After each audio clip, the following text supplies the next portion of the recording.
ഇവിടെ വന്നിട്ട് സമ്മർ തീരുന്നതിന് മുന്നേ തന്നെ ഒരു സാൽമണെങ്കിലും പിടിക്കണമെന്ന് വിചാരിച്ച് പോയ ഞങ്ങൾക്ക് റെയിൻബോ ട്രൗട്ട് എന്ന് ഇവിടെ വിളിക്കുന്ന ഒരു മീനെങ്കിലും കിട്ടി.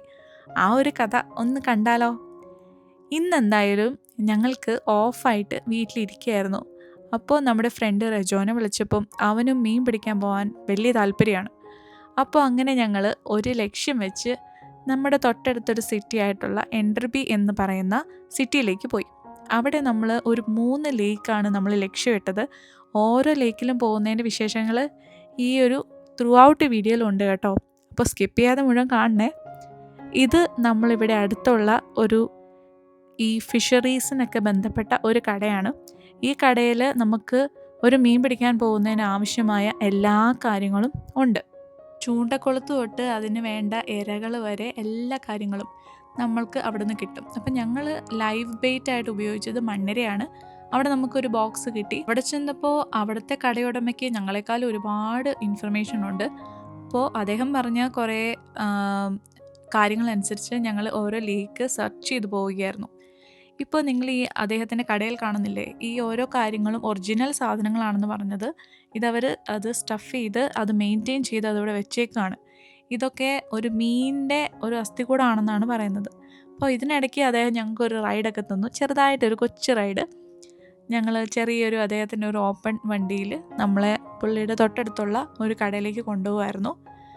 അപ്പോൾ നമ്മളവിടെ ചെന്നപ്പോൾ കുറേ കസ്റ്റമൈസ്ഡ് ആയിട്ടുള്ള ബോട്ടുകൾ കാര്യങ്ങളൊക്കെ കണ്ടു. ഇവിടെയുള്ള ആൾക്കാർക്ക് പ്രത്യേകമായിട്ട് ഓരോ കാര്യങ്ങൾ ഉണ്ടാക്കുക, ഓരോ അഡ്വെഞ്ചറസ് ആയിട്ട് കാര്യങ്ങൾ ചെയ്യുക, അതൊക്കെ അവർക്ക് ഏറ്റവും ഇഷ്ടപ്പെട്ട കാര്യങ്ങളാണ്. സത്യം പറഞ്ഞാൽ 6 മാസം സമ്മറും 6 മാസം വിൻ്ററും ആകുന്നത് കൊണ്ട് തന്നെ ഈ വിൻ്ററിൽ വീട്ടിലിരിക്കുന്നതിന് പകരം സമ്മറിൽ മാക്സിമം അവർ സമയം യൂട്ടിലൈസ് ചെയ്യുകയാണ്. ഈവൻ വിൻ്റർ ആണെങ്കിൽ പോലും അവർക്ക് അവരുടേതായ അഡ്വെഞ്ചറസ് പരിപാടികളൊക്കെ ഉണ്ട്. പ്ലാൻ ചെയ്തത് 3 റിവറിൽ പോകാനാണ്. ഒന്ന് ഷുസ്വാബ് റിവർ, ഒന്ന് കുക്ക് ക്രീക്ക് റിവർ, പിന്നെ അവസാനം ഗോഡം റേക്ക്. ഇത്രയും സ്ഥലങ്ങളിലായിരുന്നു നമ്മൾ പോകാനായിട്ട് പ്ലാൻ ചെയ്തത്. അങ്ങനെ അവസാനത്തെ ലേക്ക് നമ്മളെ നിരുത്സാഹപ്പെടുത്തിയില്ല. നമുക്ക് അവിടെ നിന്നാണ് മീനെ കിട്ടിയത്. അപ്പോൾ ഡാനി ഷോ ഓഫ് ചെയ്യാനുള്ള അവസരങ്ങളൊന്നും കളഞ്ഞിട്ടില്ല. അവൻ എന്തായാലും ഹാപ്പി ആയിട്ടാണ് ഞങ്ങളോട് ഇരുന്നത്. കാരണം അവന് ഈ റൈഡൊക്കെ ഭയങ്കര ഇഷ്ടമാണ്. ചെറുപ്പം തൊട്ടേ കാർ സീറ്റിലിരിക്കാൻ ട്രെയിൻഡ് ആയതുകൊണ്ട് പുള്ളിക്ക് അതൊന്നും വലിയ വിഷയമുള്ള കാര്യമല്ല. അപ്പോൾ ഞങ്ങൾ ആദ്യം ഷുസ്വാബ് റിവറിൽ പോയി. ഇവിടെ നല്ല സാൽമൺ, ഇങ്ങനെ പിടയ്ക്കുന്ന സാൽമണെ നമുക്ക് ആക്ച്വലി അവിടുത്തെ ഒരു ബ്രിഡ്ജിൻ്റെ മേളിൽ നിന്ന് നമുക്ക് കാണാൻ സാധിക്കുമായിരുന്നു. പക്ഷെ പ്രശ്നം എന്താണെന്ന് വെച്ച് കഴിഞ്ഞാൽ നമുക്കത് പിടിക്കാൻ പറ്റത്തില്ല. കാരണം ഈ ഒരു സമയത്ത് നമ്മൾ സാൽമണെ പിടിക്കാൻ പാടില്ല. അപ്പോൾ അതുകൊണ്ട് തന്നെ നമ്മളവിടെ ഒരുപാട് ചത്ത സാൽമണിനെ ഒരുപാട് നമ്മളവിടെ കണ്ടു. അത് ഞാൻ ഈ വീഡിയോയിൽ കാണിക്കുന്നുണ്ട് കേട്ടോ. നമ്മൾ ഈ ഒരു ഷുസ്വാബ് റിവറിലുള്ള സാൽമൺ ഹാബിറ്ററ്റ് കാണാൻ വേണ്ടി നമ്മൾ ബ്രിഡ്ജിലേക്ക് നടന്ന് കയറാൻ പോവുകയായിരുന്നു. അതിലേക്കുള്ള കാഴ്ചകളാണിത്.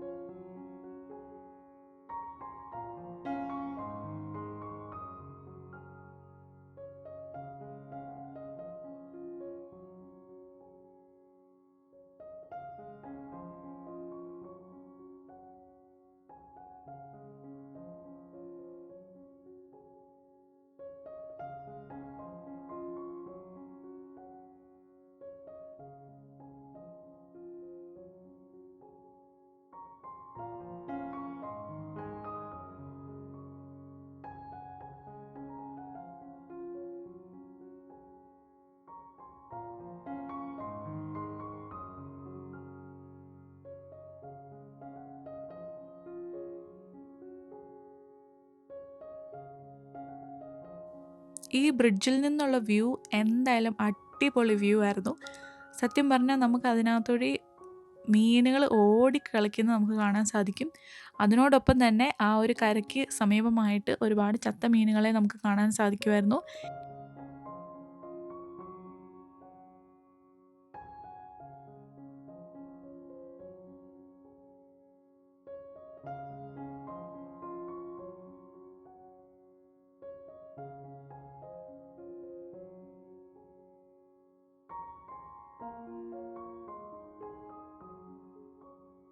ദേ ഇവിടെ സൂക്ഷിച്ച് നോക്കിയാൽ നമ്മൾ മീൻ ചാടുന്നൊക്കെ കാണാൻ സാധിക്കും. അതിൻ്റെ അപ്പുറമായിട്ട് നല്ലതായിട്ട് വെളുത്ത് കിടക്കുന്നതാണ് ഈ ചത്ത മീനുകൾ. അപ്പോൾ ദേ നമ്മുടെ ഡാനി എല്ലാം എക്സൈറ്റഡ് ആയിട്ട് നോക്കിയിരിക്കുകയാണ് ഇതെന്താണ് ഇവിടെ സംഭവിക്കുന്നതെന്നുള്ളത്. ദേ ഈ ചത്ത മീനുകൾ അതിൽ ഇങ്ങനെ കൊത്തി കൊത്തി കുറേ കുഞ്ഞു മീനുകൾ വന്ന് തിന്നുന്നുണ്ട്. അപ്പം ഒന്ന് ചീഞ്ഞാലേ അടുത്തതിന് വളമാകും എന്ന് പറയുന്ന പോലെ തന്നെ ഈ ഒരു ലൈഫ് സൈക്കിൾ ഇങ്ങനെ പൊക്കോണ്ടേ ഇരിക്കുകയാണ്.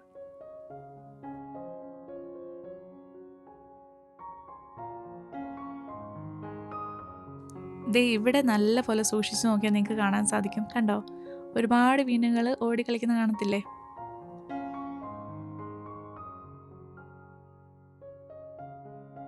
നിന്ന് സാൽമണയൊക്കെ കണ്ടതിന് ശേഷം ആൽമ നിർവൃതി അടഞ്ഞ് ഞങ്ങൾ ക്രീക്ക് റിവറിലേക്ക് ലക്ഷ്യം വെച്ച് വണ്ടി ഓടിച്ചു. അവിടെ ഞങ്ങൾ ആദ്യമായിട്ട് പോവുകയാണ്. പ്രത്യേകിച്ച് വലിയ ഐഡിയ ഒന്നുമില്ല. പക്ഷേ ഭൂമി ഉരുണ്ടതാണല്ലോ, നമ്മൾ എന്തായാലും അവിടെ എത്തും എന്നുള്ള കാര്യം ഉറപ്പായിരുന്നു. അവിടെ ചെന്നപ്പോഴത്തേക്ക് ഏകദേശം നമ്മുടെ മാപ്പ് മാത്രമേ വർക്ക് ചെയ്യുന്നുള്ളായിരുന്നു. നമുക്ക് ഇൻ്റർനെറ്റ് കണക്ഷൻ കംപ്ലീറ്റ്ലി ഇല്ലായിരുന്നു. അവിടെ ചെന്നപ്പോൾ നമ്മൾ താമസിക്കുന്ന വെർണനേക്കാളും കുറച്ചുകൂടെ കുഞ്ഞ് സ്ഥലമാണ്. എല്ലാ കാര്യങ്ങളും വളരെ ലിമിറ്റഡ് ആണ്. അത്രയും അവൈലബിൾ അല്ല ഷോപ്സും കാര്യങ്ങളൊന്നും. അപ്പോൾ ഞങ്ങൾ അവിടെ ചെന്നപ്പോൾ അതൊരു റിക്രിയേഷൻ സെൻറ്റർ പോലെയായിരുന്നു. അവിടെ ഒരുപാട് പേര് ക്യാമ്പിംഗ് ചെയ്യുന്നുണ്ട്. അപ്പോൾ അവിടെ ഒരു സൈറ്റ് ഓപ്പറേറ്ററൊക്കെ ഉണ്ടായിരുന്നു. പിന്നെ അവിടെ ചെന്നപ്പോഴാണ് നമുക്ക് മനസ്സിലായത് അവിടെ അങ്ങനെ ഒരു ഫിഷിംഗ് അലൗഡ് അല്ല. ഇവിടെ നമ്മൾ ക്യാച്ച് ആൻഡ് റിലീസ് മാത്രമേ ഉള്ളൂ. ഇവിടെ അങ്ങനെ ആണ്. ഓരോ ലേക്സിനും ഓരോ പ്രത്യേകതയുണ്ട്. അപ്പം നമ്മൾ അവിടുത്തെ ഓരോ ലേക്കിനെ പറ്റി പഠിച്ചിട്ട് വേണം നമ്മളൊരു സ്ഥലത്ത് ചെന്ന് ഫിഷിങ് ചെയ്യാനായിട്ട്. കാരണം ഒരുപാട് സ്ഥലങ്ങളിൽ നമ്മൾക്ക് വീട്ടിൽ കൊണ്ടുവരാൻ പറ്റത്തില്ല.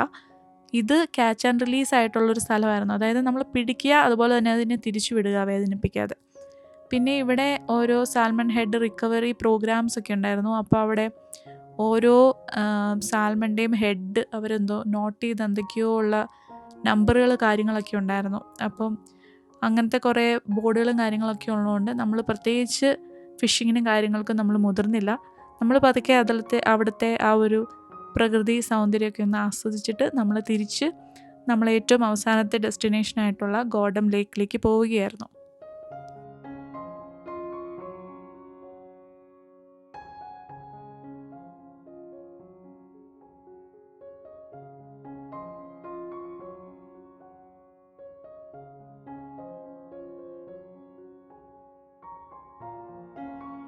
ആ ലേക്കിൻ്റെ അടുത്ത് നിന്നപ്പോഴേ ഈ ആപ്പിൾ മരം കണ്ടേ.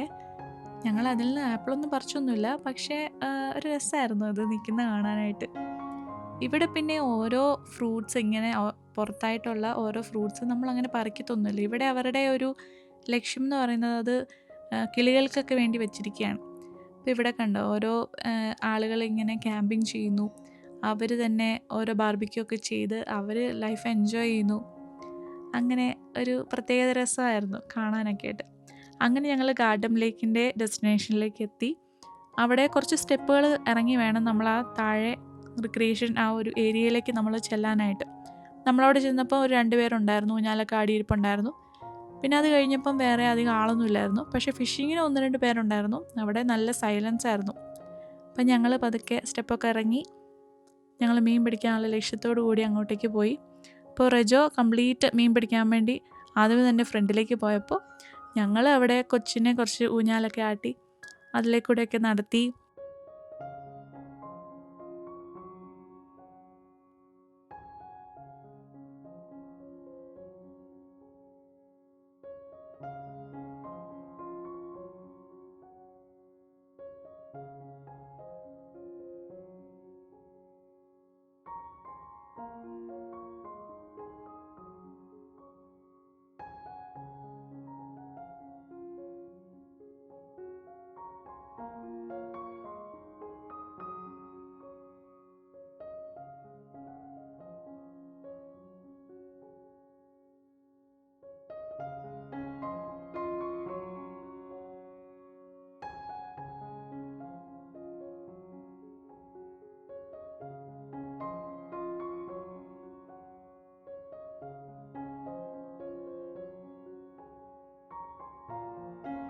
പിന്നെ ഞങ്ങളവിടെ കുറച്ച് ഡ്രോൺ പരീക്ഷണങ്ങളൊക്കെ ആയിരുന്നു.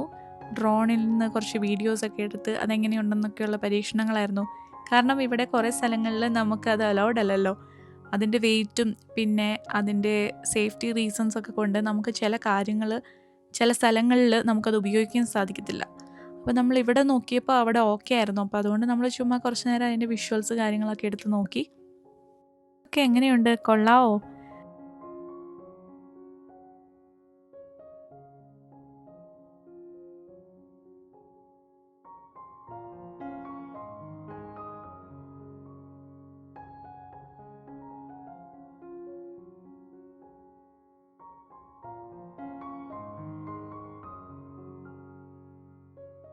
ഡ്രോൺ ഷോട്ടും കാര്യങ്ങളൊക്കെ നടത്തി കഴിഞ്ഞപ്പോഴത്തേക്ക് ഞങ്ങൾ നോക്കിയപ്പോൾ അത്യാവശ്യം ഇരുട്ടായി തുടങ്ങി.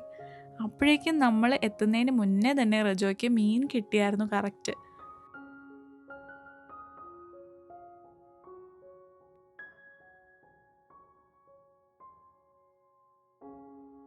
പക്ഷേ ഞങ്ങൾക്ക് ഒരു മീനെ കിട്ടി. എന്തായാലും ഇന്നത്തെ യാത്ര വേസ്റ്റായില്ല. എന്തായാലും ഞങ്ങൾക്ക് എല്ലാവർക്കും സന്തോഷമായി. പിന്നെ ഞങ്ങളുടെ അവിടെ കൂടെ നിന്ന് ഫിഷിങ് ചെയ്യാനായിട്ട് നിന്ന് എല്ലാവരുടെയും വർത്താനമൊക്കെ പറഞ്ഞിട്ടാണ് ഞങ്ങൾ തിരിച്ചു പോന്നത്. അങ്ങനെ ഒരു കംപ്ലീറ്റ് ഓഫ് ഡേ ഞങ്ങൾ ഫ്രൂട്ട്ഫുള്ളായിട്ട് ഉപയോഗിച്ചു എന്ന് വേണമെങ്കിൽ പറയാം. അങ്ങനെ ഹാപ്പിയായിട്ട് ഞങ്ങൾ തിരിച്ച് വീട്ടിലെത്തി. അപ്പോൾ അടുത്ത വീഡിയോ കാണാം.